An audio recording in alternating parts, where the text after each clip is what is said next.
Is it possible to combine automated parking under the public right-of-way? Does the parking have to be horizontal? How far vertically can you get? How noisy are these? If this were an apartment building and I had my own parking spot, could I monitor my own parking spot? Do we own the software? In other words, and will it work in perpetuity? What is the maintenance costs?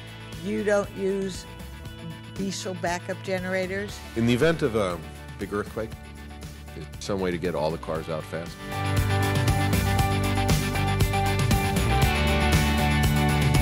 What happens when this thing fails? You know, I understand you have 2 lifts, you have backup robots, you have backup generators, but there could be a time where things just fail. In our particular system, we can manipulate the cars remotely.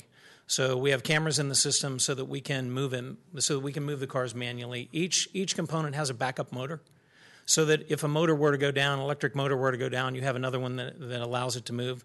You have to remember again, specific to AUTOParkit, we're talking about heavy steel, heavy structural steel. And the only way that we move our cars, there's no hydraulics in our system. It's electric motors only. Electric motors don't fail instantly. They fail over time. And we happen to manage the energy consumption of the motor itself so that we can actually predict the failure. Because electric motors, when they start up, they draw a certain amount of amperage, and then they go down to a running amperage. As long as you monitor that and you set those tolerances, it will tell you in advance of a failure. So as the bearings start to wear, the motor doesn't fail instantly. It will fail over a short period of time. Once the bearings start to wear, it will require more amperage because it requires more torque, and it will draw out. It'll kick out a maintenance report saying this motor needs to be looked at. If it's a mechanical component, a roller as an example, or a chain, as a chain elongates over time, it will require more torque on the motor side because it causes more friction. So the maintenance report will look and say, okay, install 100, it was fine. Install 101, it was fine. Install 102, it went out of its tolerance. Install 103, it's fine again. You know that you can pinpoint your maintenance to stall 102. And that's a significance with using technology. You don't have to deploy and employ so much on the maintenance side, because you can actually have a report that says how many times a stall is being used, that this stall is being used multiple times in a day, this one's being used twice a week. There's no reason to check that stall, right? So you can actually maintain and manage your system much more effectively than in a traditional parking structure at a much lower annual cost. Obviously, these are mechanical. It is different than a parking structure where people just drive in, park their cars, and leave. You may have to have an attendant there that you may or may not need in an automated structure. What is the maintenance costs annually for this type of system? Automated parking Obviously, structure. It depends on how big and how many stalls, but in general. Yeah, but it's still all relative. It's a ratio, right? So overall, automated parking structures actually cost about 40% less than operating and maintaining a traditional parking structure.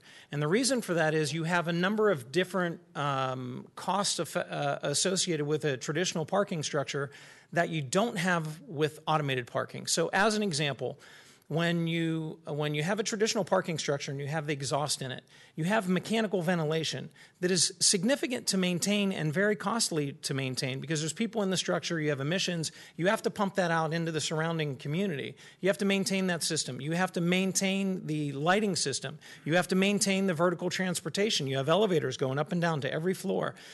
People run into concrete columns. Those structural repairs have to be made. The emissions coat the inside of the structure. That has to be hosed down. The paint has to be redone. The gates break. The ticket readers break. You have all of these different components as well as security. You know, I think I mentioned before, 42% of sexual assaults that happen outside of a family member happen in parking structures. So in city parking structures, large development projects, you have to have and employ a significant security force. The difference with automated parking is all of that goes away. You take a small percentage of it and you appropriate it to the mechanical components, but overall there's a significant cost savings and environmental benefit just from the diminished energy consumption alone. sitting here with my colleagues, I just feel really proud to be sitting here with my colleagues because I really feel that what is occurring today is a really wonderful step for our community.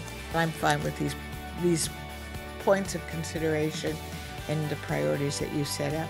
And I thank you for your hard work because this has really been terrific.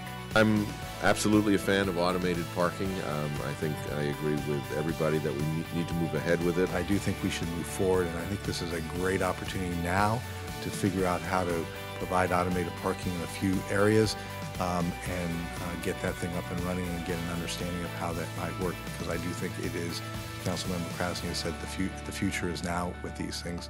It's used all over the world, and we ought to start using them here.